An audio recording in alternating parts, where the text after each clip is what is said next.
सबसे पहले क्योंकि वर्षफल में ये चीज भी काम आएगी।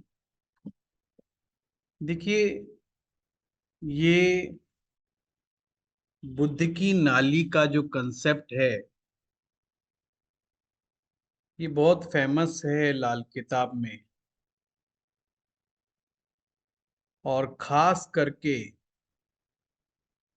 संतान उत्पन्न करने के मामले में,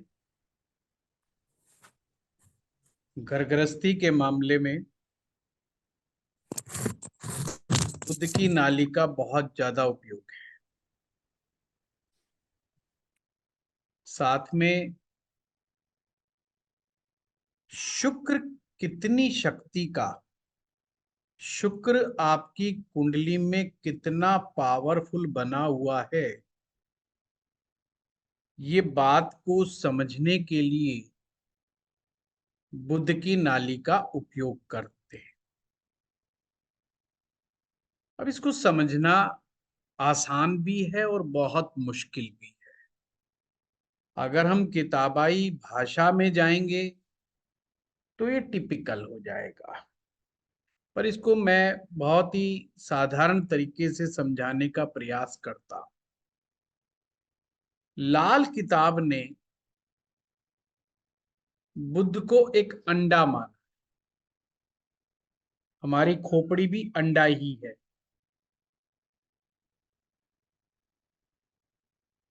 अंडाकार जो वस्तुएं हैं वो बुद्ध है। चाहे ये आपका ब्रह्मांड का जो अंडाकार स्वरूप है, ये भी बुद्ध है। और साथ में लाल किताब ने जितनी भी हमारे शरीर में नाली रूपी जो अंग है, जिसमें नाली बनी हुई होती है, पाइप समझो, पाइप, या हमारी नस नाड़ियां, ये गोल होती हैं पाइप की तरह। हमारी आंतें बेस्ट एग्जाम्पल हो सकती है। उस सभी का सभी बुद्ध का रूप। और रिश्ते के हिसाब से बुद्ध को कन्या माना, यानी कि बेटी।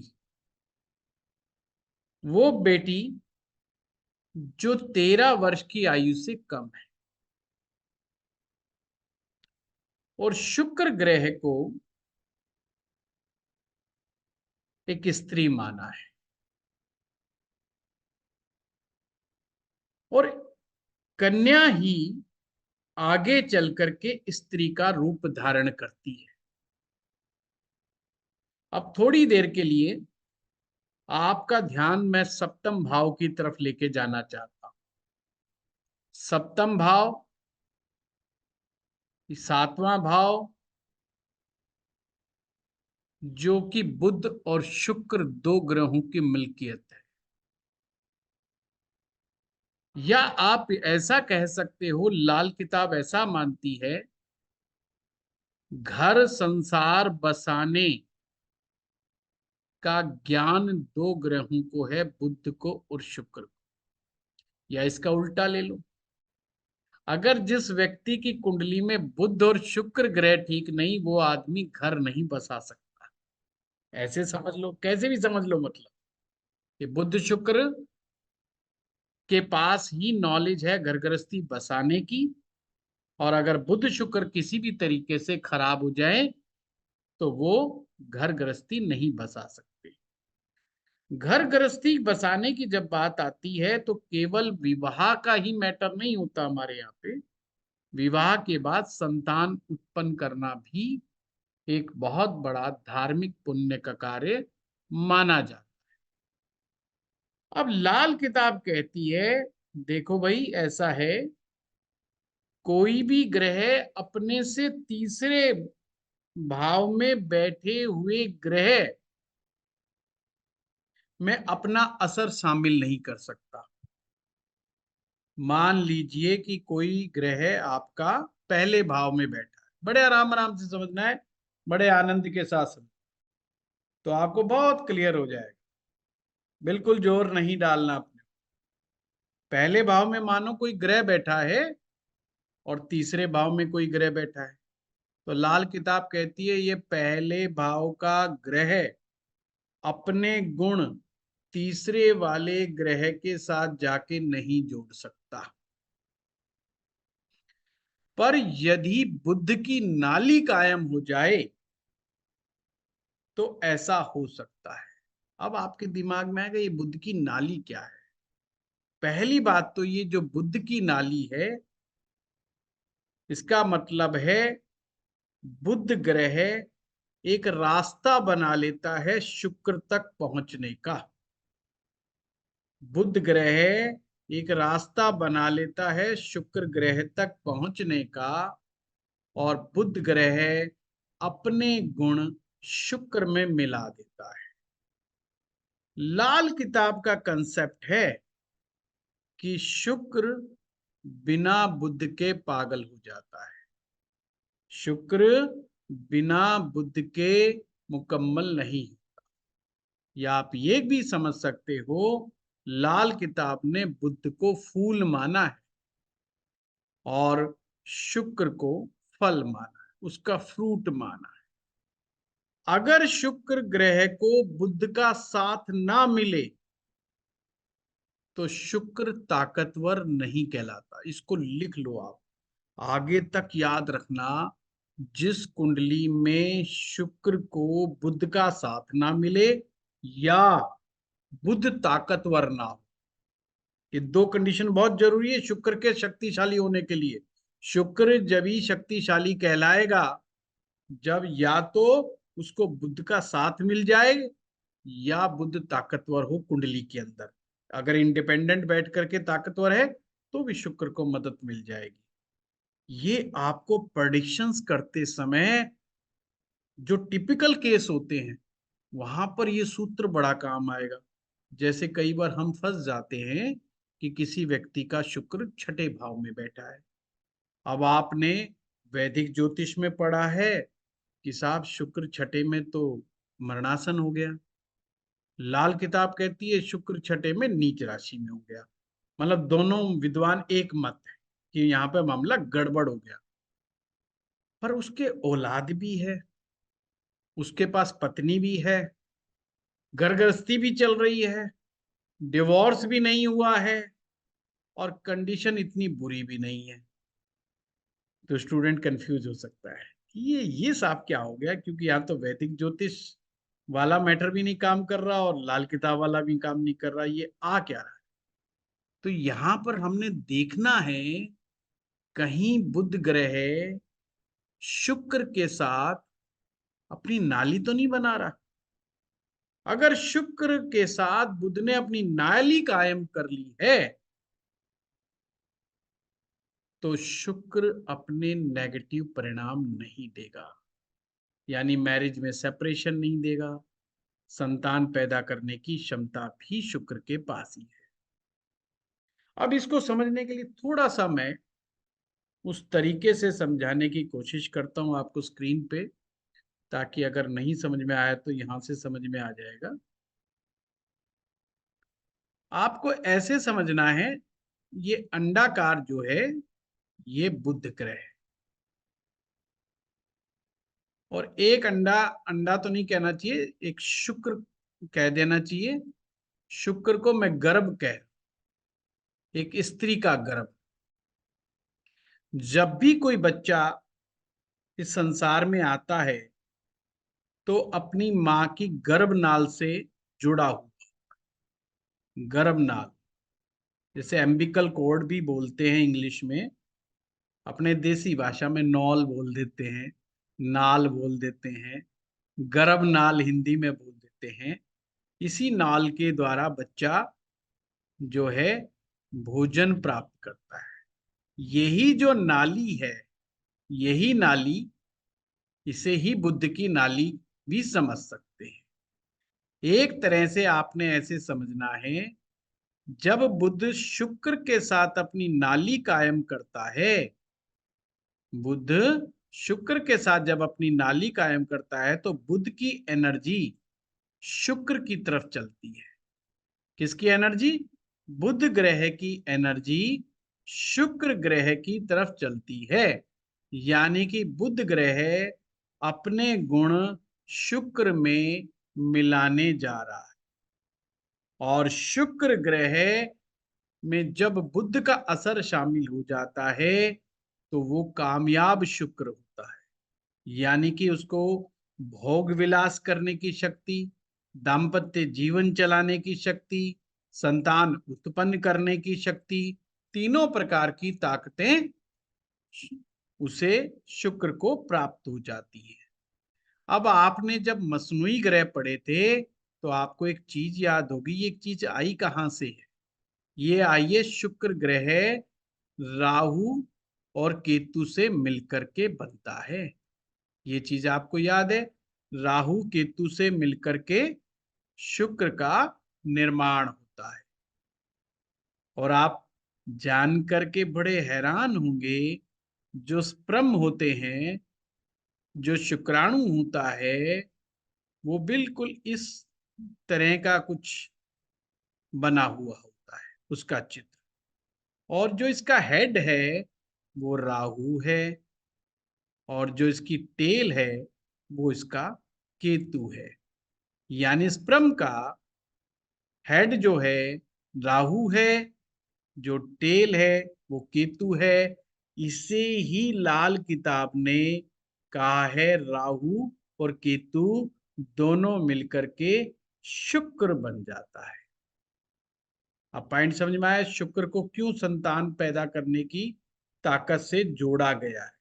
इसीलिए केतु जो होती है संतान का कारक होता है हमारे लाल किताब में। ये जब नाली जब कायम होती है तो अब हमें यहाँ पे ध्यान रखना है, ये किस अवस्था में बनेगी? ये केवल जब ही बनेगी जब बुध ग्रह शुक्र से पीछे हो। ध्यान रखिएगा, कब बनेगी? कि बुध ग्रह जब शुक्र से पीछे हो। मान लो मैं एक ऐसी एग्जांपल ले रहा हूं कि बुध ग्रह चौथे भाव में बैठा है और शुक्र ग्रह आपने कहां बिठा दिया? छठे भाव में बिठा दिया। तो शर्त क्या है? एक तो ये अपने से तीसरा होना चाहिए। क्या होना चाहिए? अपने से तीसरा। दूसरी शर्त क्या है? कि शुक्र से पीछे होना चाहिए बुध ग्रह। तो ऐसे में बुध ग्रह ये शुक्र से अपनी नाली बना देगा। यानी कि बुध ग्रह चौथे भाव का जो बुध है वो छठे भाव में बैठे हुए शुक्र को अपने गुण मिला देगा, और इस गुण मिलने से शुक्र ग्रह में शक्ति आ जाएगी। अब और एग्जाम्पल लेते हैं। मान लीजिए बुध बैठा है नवम भाव और शुक्र कहां बैठा है? 11वें भाव। ऐसा भी हो सकता है ना, सूर्य 10वें में बैठ जाए। तो आप देखिए बुध ने नाली बना दी शुक्र के साथ, अपने से तीसरे बैठा है और शुक्र से पीछे बैठा हुआ है। तो ये एक कंडीशन हुई कि भाई शुक्र से पीछे बुध होना चाहिए, तो वो अपनी नाली को मेंटेन कर देगा। अब ये सा भी हो सकता है कि ये सूर्य बुध साथ हो जाए, 10वें में ना हो के सूर्य बुध साथ बैठे हो 9वें में, और शुक्र 11वें में बैठा हो। तो यहाँ पे कंडीशन क्या लगी है कि भाई नाली तो बन गई, पर शुक्र ग्रह के ऊपर डिपेंड करता है कि वो बुध के गुण को अपने अंदर लेता है या नहीं लेता। जैसे आप ये देख रहे हो, ये शुक्र है, अब बुध से एनर्जी आ रही है चल करके, ऐसे एनर्जी आ रही है। तो शुक्र के पास पावर है, अथॉरिटी है, वो चाहे तो इस एनर्जी को काटा मार सकता, कहता है भाई मुझे नहीं चाहिए तेरे से एनर्जी। पर शुक्र ये काम जब ही करेगा जब बुध शुक्र के शत्रु ग्रहों से मिला हुआ होगा। शुक्र के शत्रु ग्रह राहु, सूरज और चंद्रमा, जिसमें सबसे ज्यादा बड़ा शत्रु राहु है, सूरज है और फिर चंद्र। ये प्रायोरिटी इस तरीके से। अगर मान लीजिए राहु और बुध इकट्ठे बैठे हैं, ऐसे में बुध शुक्र के साथ बुध की नाली कायम करता है, तो शुक्र के पास पावर है, वो मना कर सकता है कि भाई मुझे तेरे गुण नीचे, तेरे गुण अपने पास रख, मैं चीजों को मैं आगे नहीं बढ़ाना चाहता। इसी प्रकार से सूरज अगर बुध के साथ बैठा हो तो भी शुक्र मना कर सकता है कि भाई मुझे नहीं चाहिए, क्योंकि तू मेरे दुश्मन के साथ बैठा हुआ है, फिर मेरे साथ नाली बना। नाली बनाना मतलब रास्ता बना रहा है। इसी प्रकार से चंद्र अगर बैठा हो बुध के साथ तो भी शुक्र मना कर सकता है। ये कंडीशन समझ में आई आप लोगों को? मैं आप लोगों के पास आता हूं। ये कंडीशन समझ में आ गई? बहुत सिंपल है। फिर मैं आगे बढ़ूंगा, बाद में मत कहना। किसी को अभी नहीं पल्ले पड़ा है तो बता दो, बहुत इजी है, कहीं पर भी डाउट हो तो।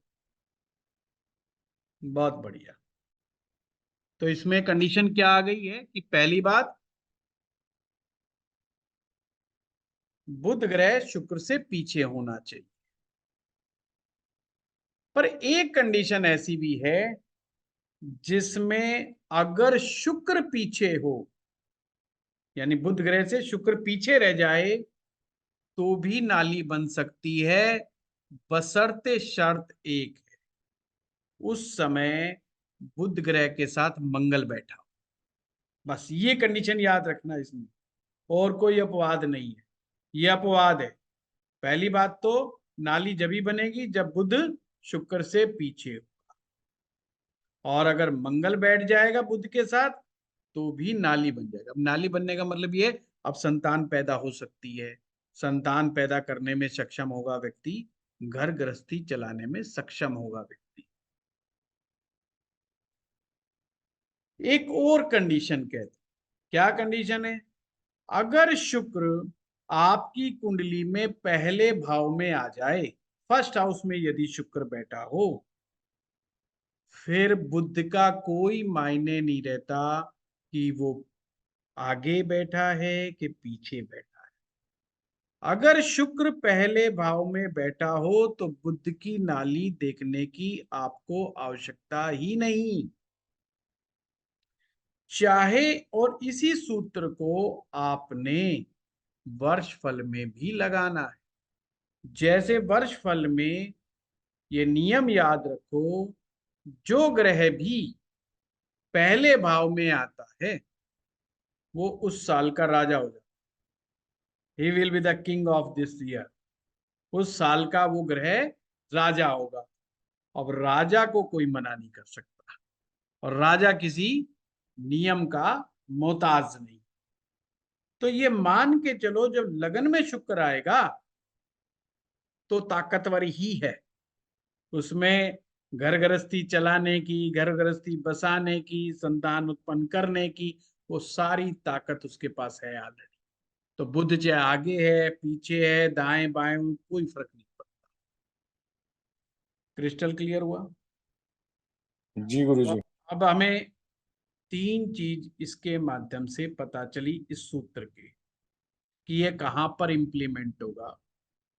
पहली चीज, अगर पुरुष कुंडली है, शादी में दिक्कतें आ रही, विवाह में दिक्कतें आ रही, विवाह में परेशानियां आ रही, आप देखो बुध शुक्र से पीछे बैठा है नहीं बैठा है, और बैठा है तो नाली बना रहा है नहीं बना। अगर नाली नहीं बना रहा है तो बड़ी दिक्कत वाली बात है। नाली बना ली भी है तो ये देखो, कहीं बुध शुक्र के शत्रु ग्रहों के द्वारा तो नहीं बैठा, उनके साथ तो नहीं बैठा, कहीं राहु बुध की युति बनी हुई हो या सूर्य बुध की युति बनी हुई हो। अगर सूर्य बुध की युति बनी हुई है, मान लीजिए चौथे भाव में सूर्य बुध बैठे हैं और शुक्र छठे में बैठ गया, अब देखो नाली भी बन गई, पर शुक्र जो है बुध की एनर्जी लेने को तैयार ही नहीं। ऐसी कंडीशंस में मैरिटल मामला गड़बड़ ही होगा। पर अगर कोई दुश्मन ग्रह बुध के साथ नहीं बैठा है, किसका दुश्मन? शुक्र का दुश्मन नहीं बैठा है, तो शुक्र बुध की एनर्जी को एक्सेप्ट कर लेगा और उसमें जान आ जाएगी और वो अपनी घर गृहस्थी चलाने में, शादी होने में उसका मामला सेट कर देगा। यही चीज आपने वर्षफल में देखनी है। अब जैसे एक मान लीजिए 27-28 साल का बच्चे बेटा आता है और कहता है जी शादी बताओ कि होगी कि नहीं होगी, तो उस साल में देखो और वर्षफल में तो ये बुध और शुक्र बहुत आगे पीछे जा सकते हैं। आपकी कुंडली में तीन ही मतलब स्थितियां बनती हैं अक्सर। जो बुध ग्रह है और शुक्र ग्रह है, ये सूरज के इर्द गिर्द ही रहते हैं, मतलब ज्यादा आगे नहीं जा सकता। डिग्री वाइज 45 डिग्री से आज ज्यादा आगे जा ही नहीं सकते। ये आगे पीछे होते रहते हैं, एक एक भाव आगे पीछे, कभी साथ आ गए, कभी एक भाव पीछे चले गए, एक भाव आगे चले गए। ये ऐसे ऐसे घूमते रहते हैं, मतलब तीन भाव में लगभग लगभग घूमते रहते हैं, ऐसे लाइन लगा। पर वर्ष फल में तो ये बहुत आगे पीछे भी हो सकते हैं। तो जो बहुत आगे पीछे हो तो उसमें आपने कैसे देखना है शुक्र को? मान लीजिए कि शुक्र बैठा है 11वें भाव, तो जब भी लिखा होता है ना किताब में शुक्र से गए पिछले भाव में, तो शुक्र के पिछले भाव का मतलब है कि भाव नंबर 1 से 10 तक, इनमें कहीं पर भी बुध बैठा हो। जरूरी नहीं फिर 3 पॉइंट पीछे बैठा हो, वो छठे में बैठा हो, 8वें में बैठा हो, कहीं बैठा हो, बस वो शुक्र से पीछे ही माना जाए। तो अगर इस तरीके से बैठा हो तो वर्ष फल के अंदर भी आप देख सकते हैं, समझ सकते हैं। दूसरी क्या कंडीशन समझ में आई? जब भी नाली बनेगी शुक्र को ताकतवर समझना है। अगली बात क्या होगी कि जो भी भोग विलास की चीजें हम इस संसार में धन के द्वारा अर्जित करते हैं, क्या हम उसको एंजॉय कर पाएंगे या नहीं कर पाएंगे, ये भी शुक्र की ताकत ही डिसाइड कर। अगर कुंडली में शुक्र मजबूत हो, बेशक उसके घर में लग्जरी हो, तो भी व्यक्ति उस लग्जरी का फायदा नहीं उठा पाता, खुद हमेशा एक मजदूर की तरह मजदूरी ही करता रहता है।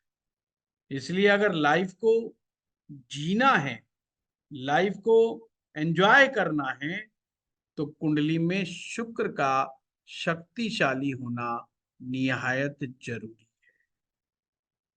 या तो शुक्र अन्य अपने तरीकों से ताकतवर हो जाए, नहीं बुद्ध की नाली के द्वारा ताकतवर हो जाए, तो भी बात बन सकती है। और जब भी संतान की बात आए, जिन लोगों की संतान नहीं हो पा रही होती है, वहां पर तो इस सूत्र को देखना निहायत जरूरी। वहां से आपका कंसेप्ट क्लियर हो जाएगा। और फिर जब आप रेमेडी करेंगे ना, तो रेमेडी भी ऐसे ही करनी होगी।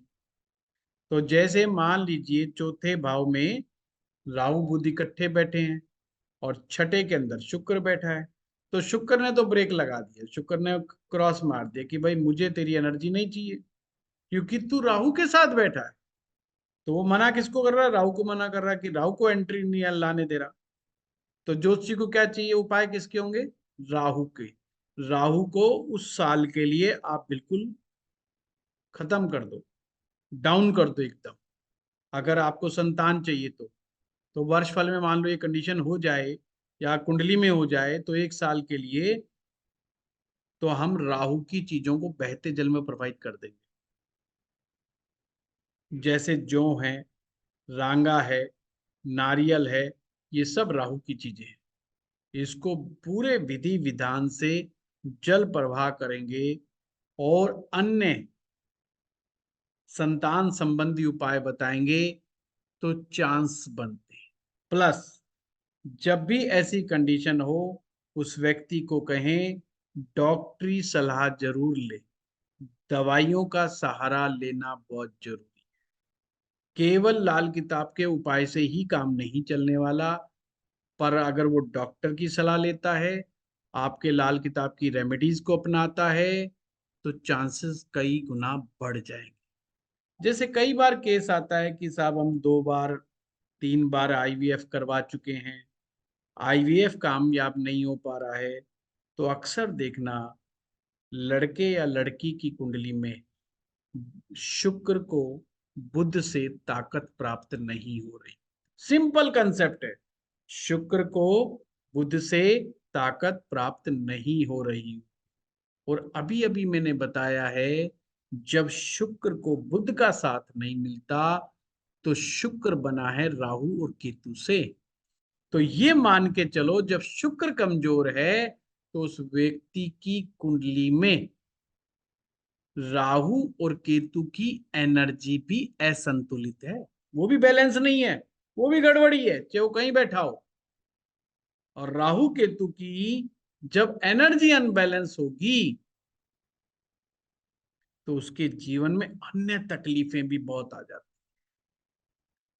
तो लाल किताब आपको कई तरह की टेक्निक्स बताता है, कुंडली को देखने के कई तरीके हो सकते हैं, केवल एक ही तरीका नहीं हो सकता।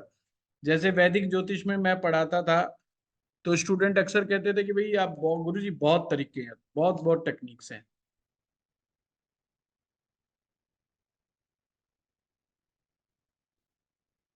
वैदिक में बहुत सारे तरीके हैं, तो लाल किताब में भी फलादेश करने के कई टेक्निक्स हो सकते हैं। जो भी आपको अच्छे से समझ में आ जाए उसी टेक्निक का सहारा आप ले सकते हैं।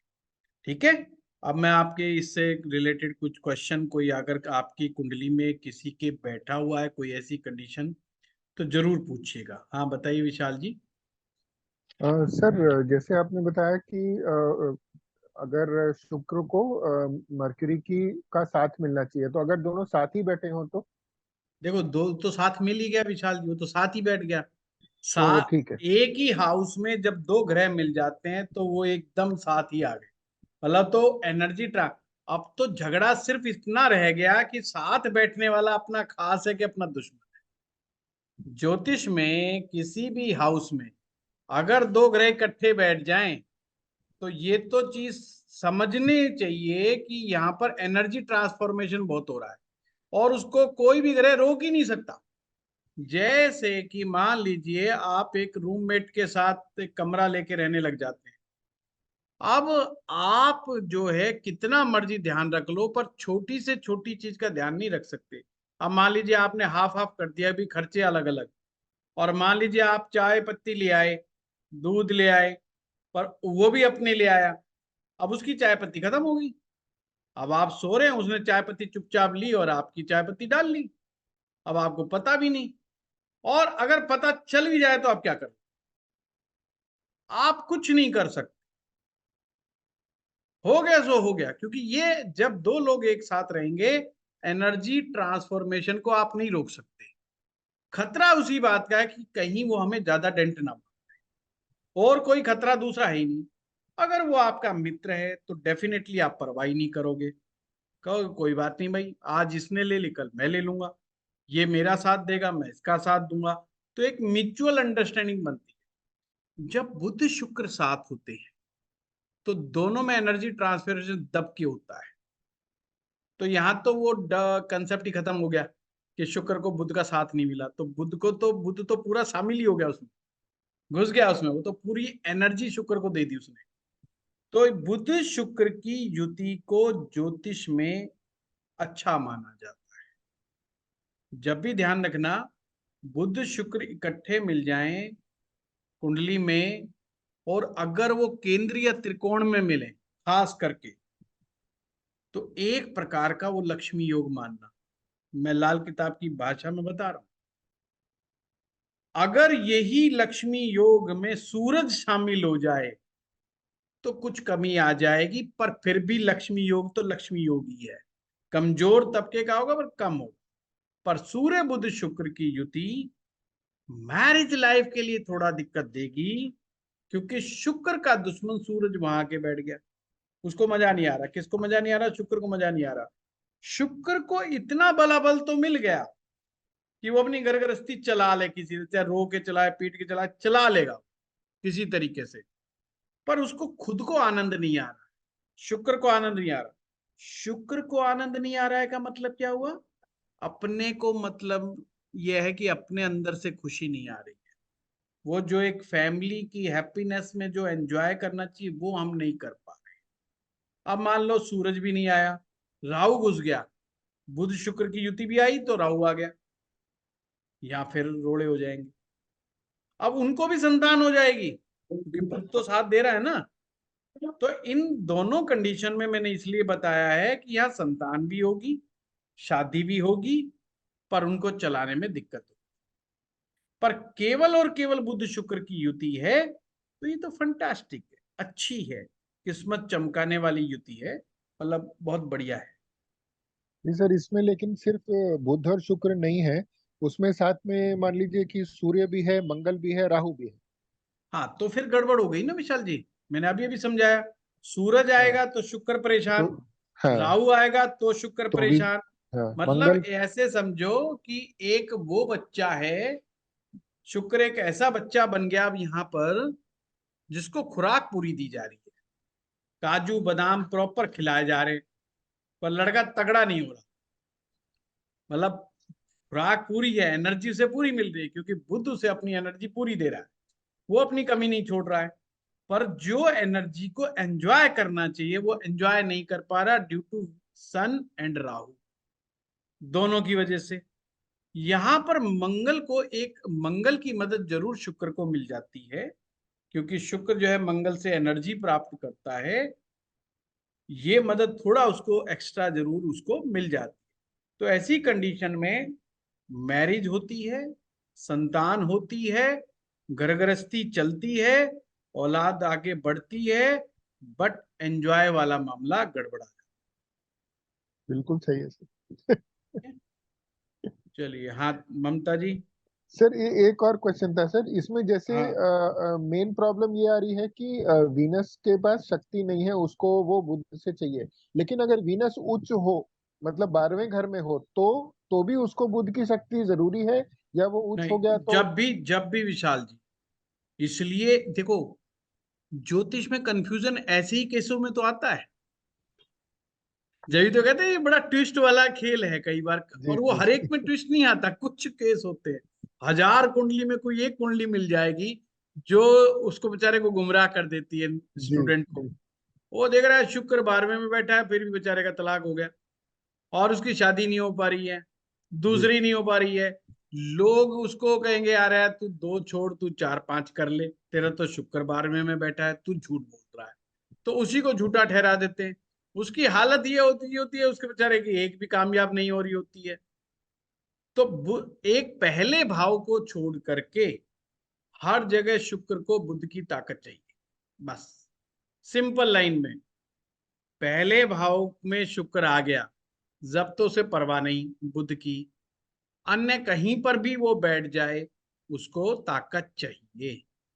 हाँ, शुक्र कमजोर स्थिति में बैठा है तो फिर बस्ट हो गई ताकत, कि नहीं मिली तो भाई मर जाएगा, मामला गड़बड़ हो जाएगा, बिल्कुल फायदा नहीं है।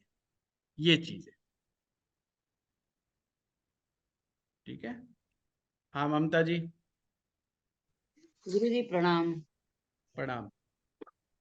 बुध शुक्र के शत्रुओं के साथ बैठा हो तो शुक्र को नहीं मिलती है, मतलब शुक्र उसकी एनर्जी नहीं नहीं लेता। नहीं नहीं ममता जी, ये देखो, जी बुध क्या 3 भाव पहले बैठा है?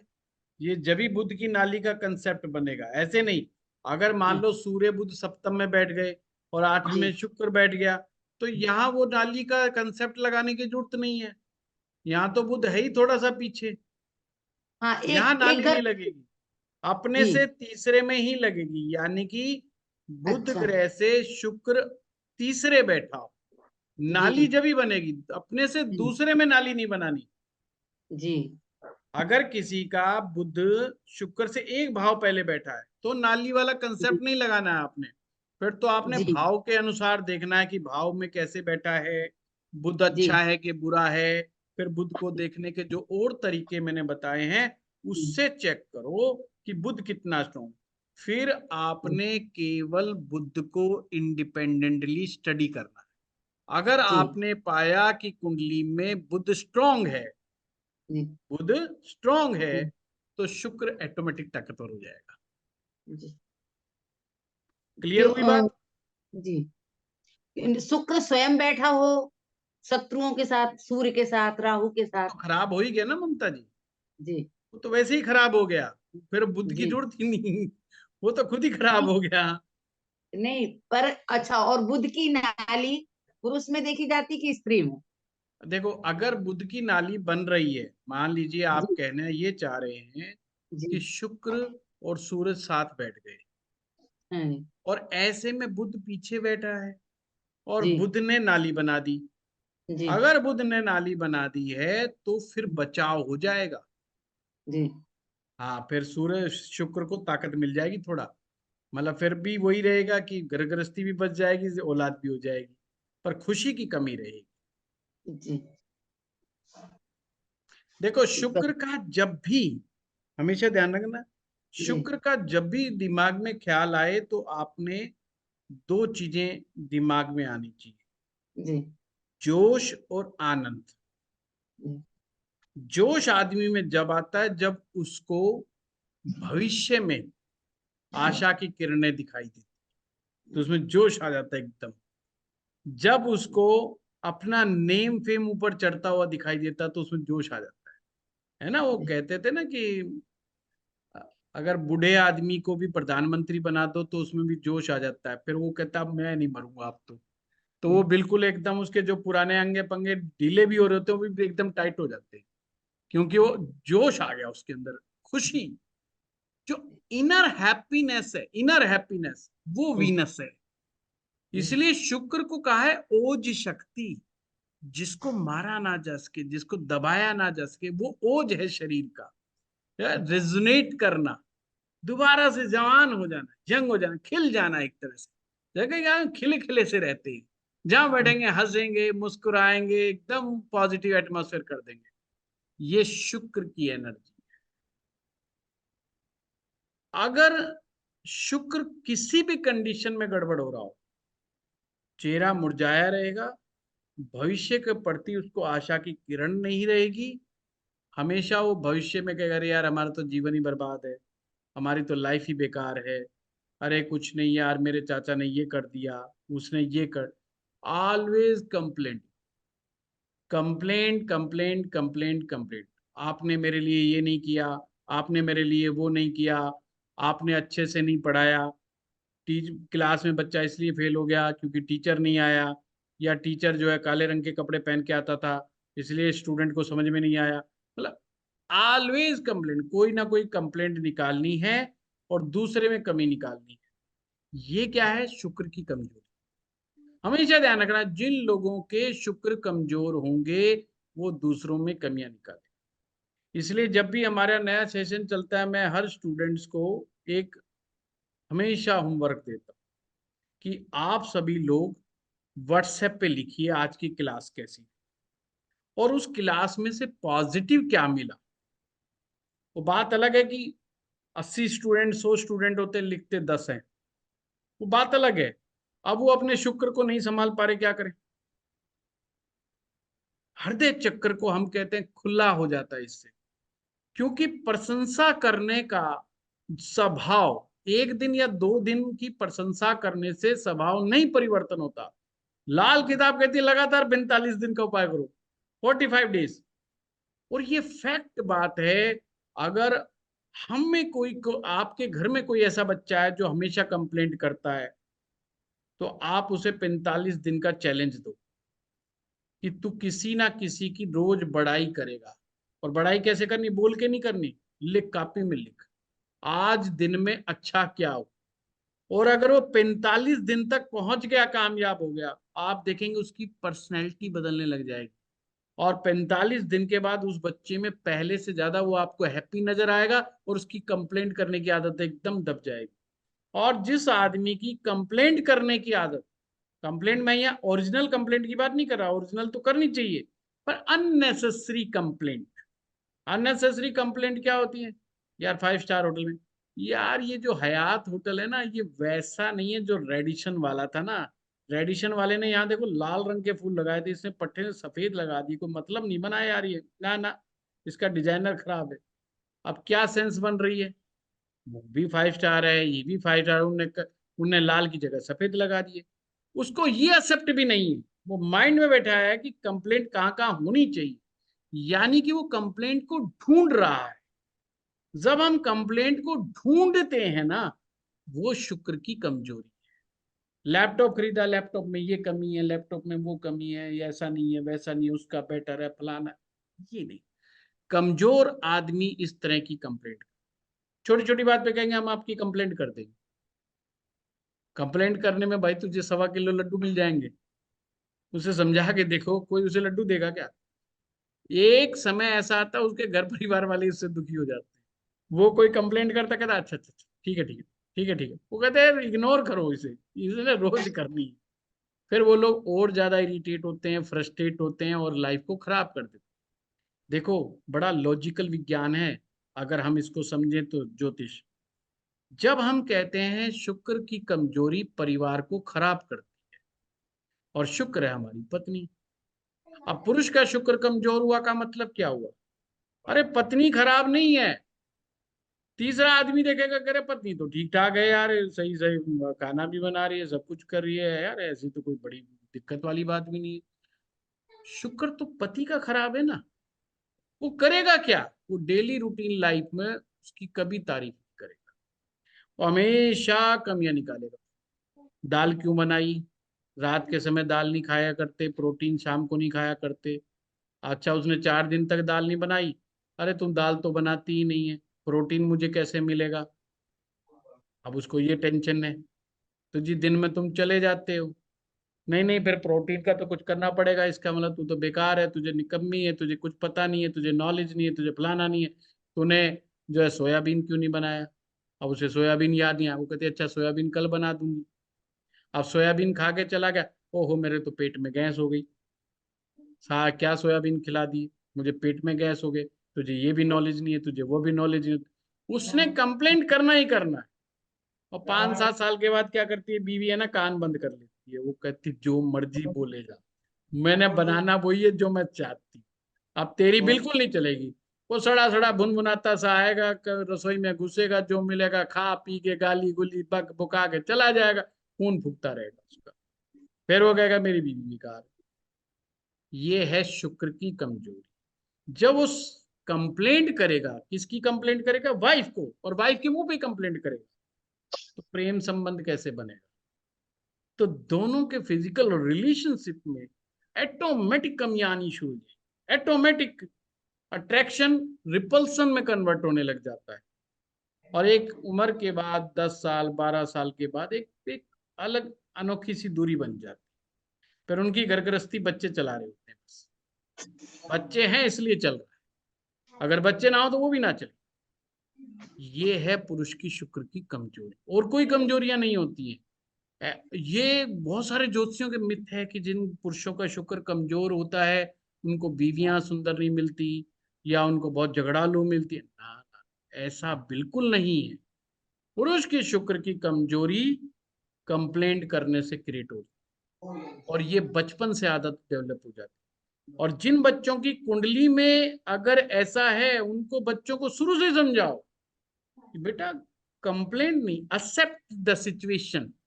कोई सिचुएशन आ रही है, आपको डल्लब का गद्दा नहीं मिला, सिंपल गद्दा मिल गया, तो सो जाओ बेटा, कोई फर्क नहीं पड़ता, 2 दिन के लिए, एक दिन एक्सेप्ट इट। उसमें जितना स्वीकार भाव होगा, ये तो सोचो गद्दा तो मिल रहा है यार, कम से कम ऐसा तो नहीं कि गद्दा भी नहीं मिला।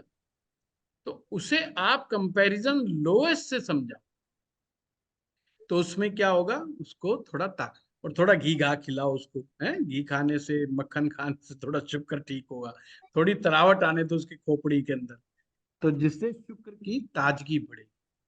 जो स्प्राउट्स होते हैं, स्प्राउट्स में भी शुक्र की ताकत होती है, शुक्र का बल होता है। हमारा जो ये मशरूम होते हैं, इनमें भी शुक्र का बल होता है। हमारे मेवे जो होते हैं, ड्राई फ्रूट्स, इनमें भी शुक्र का बल होता है। तो आप ऐसी चीजें कुछ ना कुछ ऐसे लोगों को जो कंप्लेंट करें उन्हें बादाम बुदूम देते रहो, हैं, थोड़े थोड़े घी घा उन्हें देते रहो, ताकि उनकी कंप्लेंट बदले।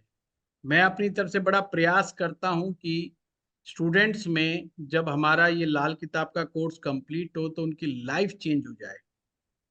अक्सर लोग यूट्यूब पे लिखते भी हैं कि आप प्रवचन करते हो, बहुत बार लिख देते, कहीं तो पर्सनल मैसेज डाल देते हैं, गुरुजी वीडियो शानदार है, आपके मुकाबले में पढ़ाने वाले हमें देखे नहीं, पर मजबूर है, हम एडिक्टेड हैं आपके वीडियोस के, देखना पड़ता है। पर कभी कभी ऐसा लगता है कि आप बाबा जी वाले प्रवचन नहीं करते, आपने सुधारने का ठेका ले रखा है, आपने कोर्स कराना, कोर्स कराओ, बात खत्म। आप उन लोगों को सुधारने में लगे रहते। अब उन्हें क्या बताएं कि लाल किताब की फिलॉसफी यही है, लाल किताब पूरी की पूरी यही है। अगर हम लाल किताब के सूत्र को प्रैक्टिकली, वो इम्प्लीमेंट कहाँ हो रहा है, अगर वो नहीं समझा पाए, अगर आप लोग अपने बच्चों को नहीं समझा पाए, भाई बच्चे पूछेंगे पिताजी लाल किताब पढ़ी थी, मतलब निकाला क्या, उसका सूत्र क्या निकाला? अरे भाई ये प्रेडिक्शन प्रोडिक्शन कुछ नहीं होती, किसने कह दिया अब ज्योतिष में प्रेडिक्शन ही प्रेडिक्शन है? प्रेडिक्शन प्रेडिक्शन तो क्लेरवाइंस का खेल है, प्रेडिक्शन तो इंट्यूशंस का खेल है। ज्योतिष तो कर्म फल का विज्ञान है, आप पीछे कर्म जो करके आए हो उस कर्म को समझना है और उसको ठीक कैसे करना है, उसको सुधारें कैसे। भाई गलती पीछे करिया है नहीं समझती, अब हम सीख रहे हैं ना इस विज्ञान को, अब कैसे ठीक करें। अब जो कुंडली में महाराज जी कोई कहीं इधर उधर दाएं बाएं बैठे हैं तो बैठे ही हैं, अब क्या कर सकते हैं भाई, अब तो जाके छेड़ के उसको इधर उधर हिला नहीं सकते। तो हम अपने कर्म के द्वारा अपनी डेली रूटीन लाइफ में छोटी छोटी चीजें शामिल करके अपने ग्रह को सुधार सकते हैं। ये है लाल किताब की फिलॉसफी। इसलिए लाल किताब बड़े उपाय नहीं देती, छोटे उपाय देती, पर लंबे समय तक देती। वो कहती 2 4 5 महीने, 2 महीने का खेल नहीं है मेरे पास, अब साल साल लग जाए, बट आप ट्रांसफॉर्म हो जाए। जब तक ट्रांसफॉर्मेशन आपका नहीं होगा, बात नहीं बनेगी। आपने ये तो सुना होगा, जिन लोगों के बच्चे नहीं होते, डॉक्टर भी कहते हैं, मनोवैज्ञानिक कहते हैं, कहीं ना कहीं इन दोनों में से किसी को डीप रूटेड स्ट्रेस है। संतान पैदा ना करने के पीछे हम कहते हैं स्ट्रेस है। अरे भाई स्ट्रेस आ कहां से रहा है? बंदा 2 लाख रुपए कमा रहा है, 5 लाख रुपए महीने कमा रहा है, 10 लाख रुपए महीने कमा रहा है, और इधर 20,000 रुपए महीने कमाने वाला 4 बच्चे पैदा करके बैठा हुआ है और दूसरी बीवी ढूंढ रहा है। उसको कोई दिक्कत ही नहीं है, वो 20,000 रुपए महीने कमा रहा है। इसका मतलब पैसे का तो लेना देना ही नहीं है ना स्ट्रेस से। स्ट्रेस आ रहा है कंप्लेंट करने से, शुरू से ही कंप्लेंट, मुझे ये नहीं मिला, मुझे बचपन में वो नहीं मिला, मुझे ये नहीं मिला, ये हो गया वो हो गया, माँ ने प्यार नहीं दिया, बाप ने प्यार नहीं दिया, भाई ने प्यार नहीं दिया, दोस्त ने धोखा दे दिया, always complaint complaint complaint complaint. उस कंप्लेंट से हो क्या रहा है? शुक्र का। अच्छा एक चीज ध्यान रखना, प्रैक्टिकली देखना, जिन लोगों के शुक्र अच्छे उनके साथ बैठ के देख, वो तुम्हें चुटकुले सुनाएंगे, बढ़िया अपनी जिंदगी की बेहतरीन यादें सुनाएंगे जब उन्होंने लाइफ को एंजॉय किया हो। वो अपनी ट्रिप्स की बात बताएंगे, टूर्स की बात बताएंगे, लग्जरी की बात बताएंगे, एंजॉय की बात, और वो कभी ये नहीं कहेंगे मेरी टांग टूट गई। दूसरा ही बताएगा हाँ उस टूर में इसकी टांग पे लगे, हाँ है, वो उसको दबाने की कोशिश करेगा उस बात को। वो अपने दुख किसी से नहीं कहता। इसलिए जब केतु की बात आती है ना, तो केतु में एक सूत्र लिखा हुआ है, अपने दुख और कष्ट किसी को ना बताए। दुख और कष्ट केवल गुरु है बताने के लायक। हमारे शास्त्र में लिखा है, आप गुरु के सामने दिल खोल के बात रखें, दुख रखें, कष्ट रखें, मन के भाव रखें, वही एक ऐसा व्यक्ति होता है जिसके सामने आप रख सकते हो। आम जनता, परिवारजन, कुटुंबजन, इनको भी ना बताएं अपने क्या दुख है क्या कष्ट है, वो सब ना बताएं। केतु कमजोर होता है। अब ये लाल किताब वालों को समझ में आया भाई, केतु कमजोर होगा, फर्क तो शुक्र पे पड़ना है ना, क्योंकि शुक्र तो राहु केतु से मिलके बना है। आप उसको ज्यादा गड़बड़ करोगे तो उसका तो पलड़ा है ना, ये पलड़ा है राहु केतु। आप ज्यादा केतु को खराब करोगे, वो एक ना अनबैलेंस शुक्र ही होना है। इसीलिए ये जो बुद्ध का जो कंसेप्ट है, बुद्ध की नाली का, ये बड़ा प्यारा कंसेप्ट है और बहुत सी चीजों को डिकोड करने वाला कंसेप्ट है। पर हमें लाल किताब को हर सूत्र का ये समझ में आना चाहिए प्रैक्टिकली हम इसको लाइफ में कहां पर इंप्लीमेंट, आप कुंडली में इन सूत्रों को इंप्लीमेंट कर पाओ या ना कर पाओ, ये मेरे लिए बहुत बड़ी समस्या नहीं है। एक ना एक दिन अपने आप करने लग जाओ।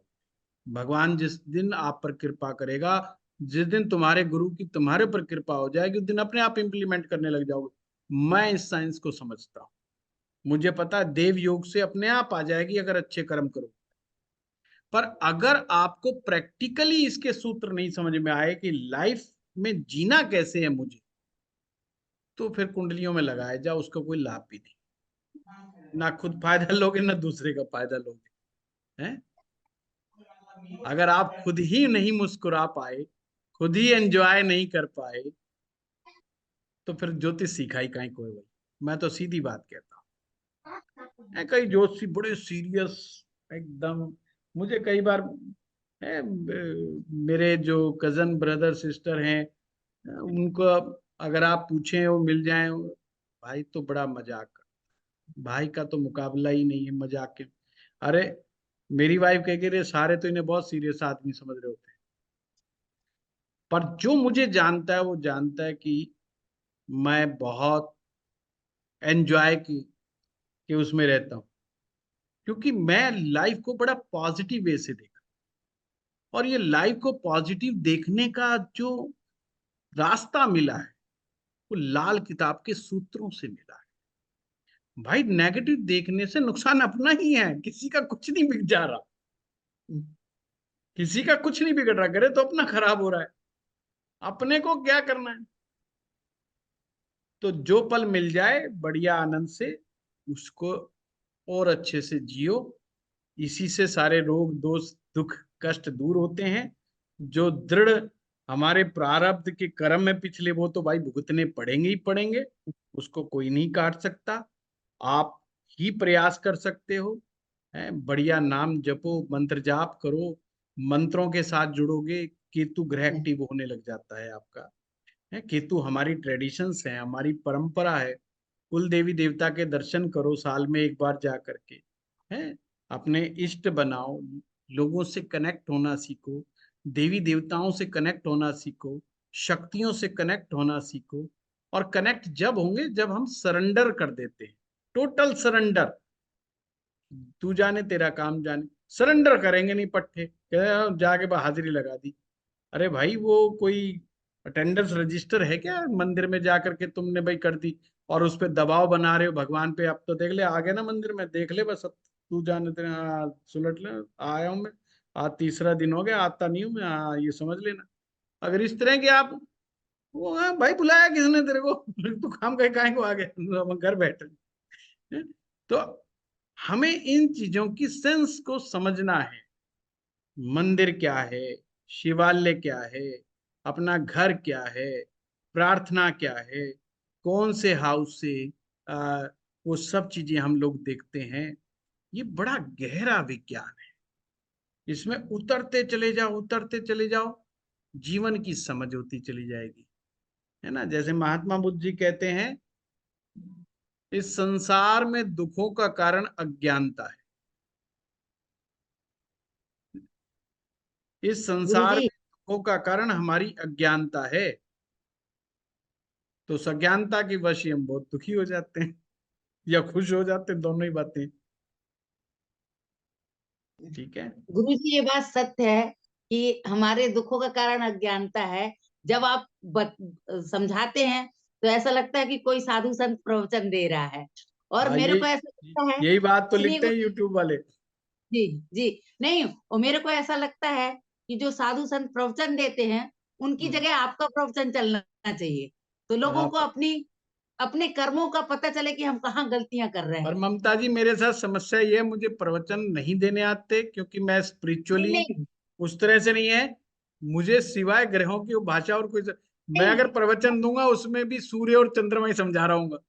नहीं, मगर वो जरूरी है। जो हाँ, धर्म के प्रवचन होते हैं उससे लोग नहीं सुधरते, मगर ये प्रवचन से अगर कोई सुधरना चाहे तो वो अपनी कमजोरियों को पता लगा सकता है और सुधर सकता है। हाँ। और आपकी बातें सुन सुन के गुरुजी ना 50% लोग ऐसे सुधर जाते हैं, 50% कुंडली पे डिपेंडेंट। नहीं देखो, सुधारना नहीं, हमें एक मार्ग देना है, एक रास्ता देखना है। हर व्यक्ति पे चलने अपने, से नहीं सुधरते ना, हाँ आप बताते हो कि ऐसे ऐसे करना चाहिए, उसको फॉलो करने लगो, आधी कुंडली तो ऐसे ही सही हो जाती गुरुजी। बिल्कुल डेफिनेटली। देखो, समस्याएं सभी के पास है, इंसान के दृष्टिकोण पे डिपेंड करता है कि वो कुंडली को किस नजरिए से देखता है।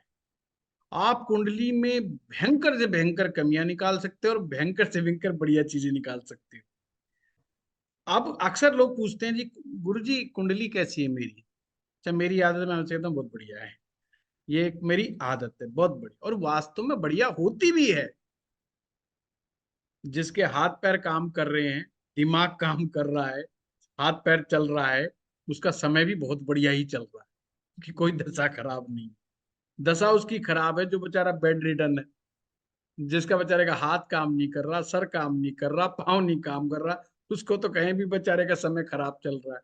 भाई तू तो चल रहा है, फिर रहा है, क्या हो गया तेरा? ज्यादा पैसे का लॉस हो गया होगा, जॉब नहीं लग रही होगी, बीवी छोड़ के चली गई होगी, कोई परेशानी हो गई होगी, कोई छोटी मोटी बीमारी होगी। भाई ये तो लाइफ का पार्ट है, इसके बगैर तो बात बनेगी ही नहीं। इसको तो दुनिया का कोई ज्योतिषी आने से रोक नहीं सकता। अगर कोई कहते साहब मैं कोई उपाय कर लूं और कोई कष्ट ना आए, ऐसा तो भाई उपाय है ही नहीं, ज्योतिषी के पास भी नहीं है। और अगर ज्योतिषी ऐसा हो भी गया तो समझ लो फिर वो संत बन जाएगा, महात्मा बन जाएगा, फिर वो कहेगा ही नहीं मैं ज्योतिषी हूं।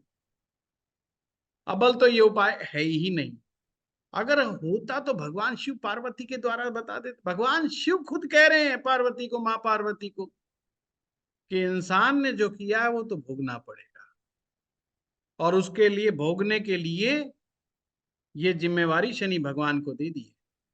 और शनि भगवान को दो एजेंट दे दिए, राहु केतु, कि जो पीछे से करके आ रहा है गड़बड़, तुम हिसाब किताब करो, और राहु केतु से इनका हिसाब किताब सुलटवाओ, तो आपका भुगतान हो। तो भुगतान को, कर्मों का भुगतान को होने से तो भगवान शिव भी नहीं रोक रहे, वो भी कह रहे हैं भाई ये तो होना ही पड़ेगा। अगर ऐसा ना होता तो भगवान राम को इतने कष्ट नहीं सहन करने पड़ते। साक्षात विष्णु जी धरती लोक पर आए। और रावण कौन था? रावण तो पार्षद था, किसका? नारायण के ही पार्षद था ना, जय विजय।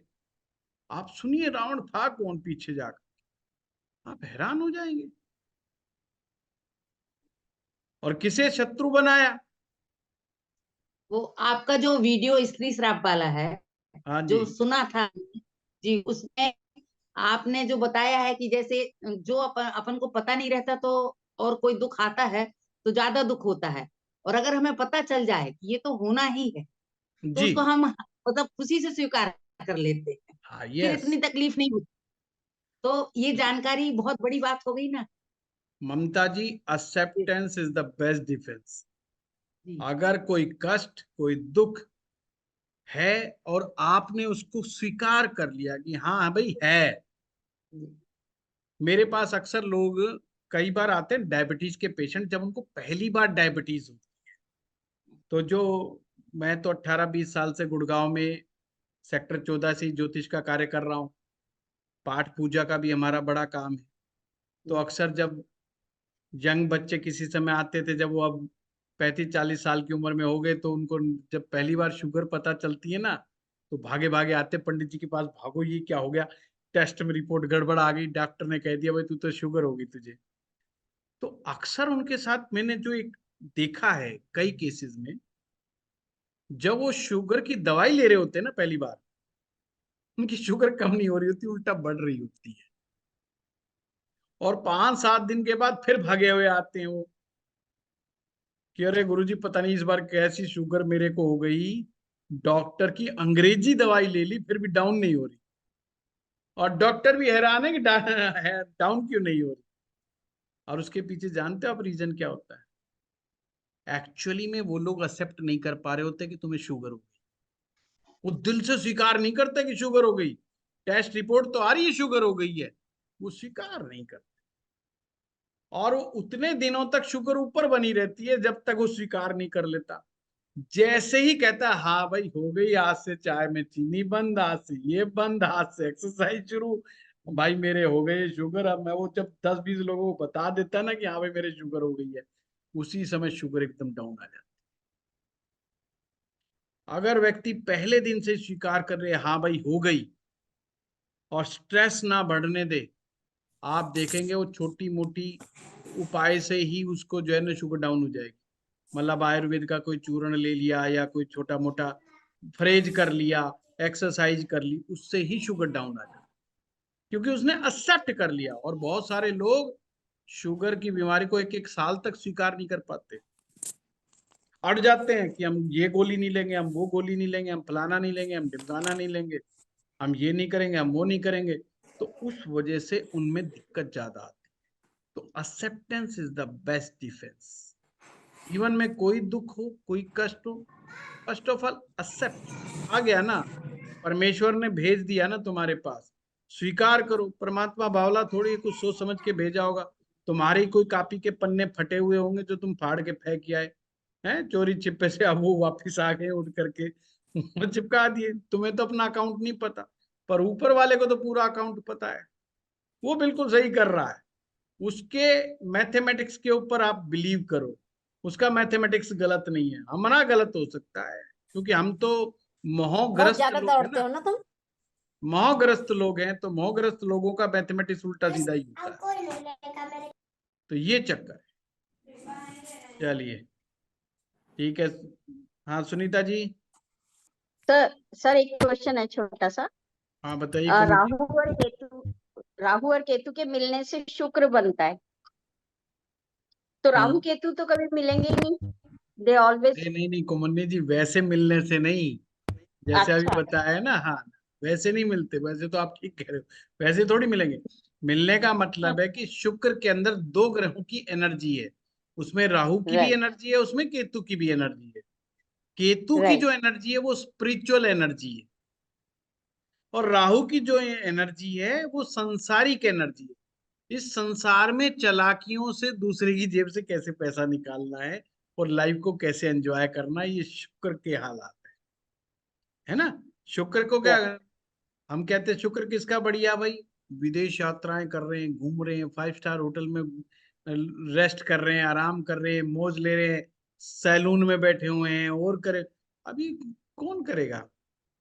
अब केतु क्या है, केतु स्पिरिचुअल एनर्जी। इन दोनों का बैलेंस लाइफ में चाहिए। जिन लोगों का ये बैलेंस होता है वो शुक्र को बहुत ढंग से उपयोग करते हैं। शुक्र का भोग और शुक्र का योग दोनों में अंतर है। शुक्र का भोग करोगे तो शारीरिक क्षमताएं कमजोर होंगी, आपकी एनर्जी कमजोर होगी और आपका जीवन संकट में पड़ेगा। अगर शुक्र का योग करोगे, मतलब सम्यक तरीके से, बैलेंस तरीके से जीवन को जियोगे, तो आपका जीवन आगे बढ़ेगा और इस संसार को भी आप बहुत कुछ दे करके जाओगे। शुक्र देने का नाम है, शुक्र लेने का नाम नहीं, शुक्र देने का नाम है। इसलिए तो कहते हैं प्यार का कौन सा ग्रह, तो हम कहें शुक्र ग्रह। तो भाई प्यार दिया जाता है लिया जाता है, हमें लगता है कि लिया जाता है, नहीं, दिया जाता है। जब हम किसी को प्यार देते तो वो रेसिप्रोकेट होता है, वापस आता है, वही हमें मिलता है। अभी मैं एक सीरीज बना रहा हूं प्रेम के ऊपर, लव हॉरोस्कोप के नाम से, शायद गुरुदेव सुनील वशिष्ठ वाले चैनल पे आए, आप देखना। आज इन्होंने वो वीडियो डाला होगा, नहीं पता नहीं मुझे, शूटिंग आज ही हुई है उसकी। तो मैं समझा रहा हूँ लाल किताब में प्रेम को कैसे देखते हैं, प्रेम कैसे हम तक पहुंचता है। बहुत सारे लोगों की कंप्लेंट होती है कि हमें कोई प्यार करने वाला नहीं मिला, हमें सच्चा प्यार नहीं मिला। तो ये प्यार करने वाला और सच्चा प्यार, इनका कंसेप्ट क्लियर किया है। ठीक है, चलिए संजीव जी। गुरुजी सादर चरण स्पर्श। बस एक छोटी सी जिज्ञासा थी गुरुजी कि जी, शुक्र को अगर राहु और केतु से मिलकर बना होता है तो राहु लेकिन उनके दुश्मन में भी है, तो ऐसा क्यों कि शुक्र का दुश्मन भी राहु दुश्मन और मिलकर सूर्य। के बनने का मतलब है कि उसमें उसकी एनर्जी है। और जी जब राहु और शुक्र मिलेगा तो राहु की एनर्जी ज्यादा होगी ना, पावरफुल। जी हाँ, तो राहु ज्यादा पावरफुल नहीं होना चाहिए। अदरवाइज राहु का कार्य है भटकाना। और जब उसके बाद शुक्र की एनर्जी होती है तो वो खुद तो खराब होता है, दूसरों को भी खराब करता है। देखिए, एक्स्ट्रा मैरिटल अफेयर्स में व्यक्ति अपनी घर गृहस्थी तो खराब कर ही रहा है, वो औरों की भी घर गृहस्थियां खराब कर रहा है। वो औरों को भी मतलब बर्बाद करने पे तुला हुआ है। खुद का शरीर भी खराब कर रहा है, दूसरा सोसाइटी में वो अनैतिकता फैलाता है। अगर कोई पुरुष आकर के कहता है कि मेरे तो 7 स्त्रियों से 8 स्त्रियों से रिलेशन है, अब सुनने वाले के ऊपर क्या असर पड़ रहा है? वो कह रहा है यार वाह, ये तो मौज मार रहा, हम बेवकूफ है। वो उसको एंजॉय के तरीके से बता रहा है, जबकि वो एंजॉय नहीं है, वो उसकी जान को सरदर्द है, वो उसके लिए आफत है। पर वो उसको इस तरीके से प्रटेंड कर रहा है कि सामने वाला जीलेस हो रहा है। अरे यार, बड़ा किस्मत वाला है, कमाल है, ऐसा कैसे हो रहा है? अब वो ये नहीं बता रहा जिस दिन जूते पड़ेंगे कितने पड़ेंगे, सॉलिड कितने पड़ेंगे, भागने को जगह नहीं मिलेगी। अब वो ये तो बता नहीं रहा। इसलिए राहु हमेशा अच्छी पिक्चर दिखाता है। फिल्मों को राहु से क्यों जोड़ते हैं? हीरो को, स्टार्स को, कलाकारों को। अभी मैं एक फिल्मी हीरो की मैं कुंडली देख रहा था, मैं उसे समझा रहा था कि फिल्म सही राहु, इसलिए फिल्म वो दिखाना चाहती है जो आपके दिमाग में डालना चाहती है, वो पिक्चर दिखाती है। और हमारे दिमाग में वो पिक्चर जाती है, अंदर तक जाती है। इसलिए सिनेमा का प्रभाव हमारे अंदर तक बहुत ज्यादा हो। तो राहु अपने मकसद में कामयाबी के लिए कुछ भी दिखा सकता है, एक आदमी को बिगाड़ने के लिए कुछ भी समझा सकता है।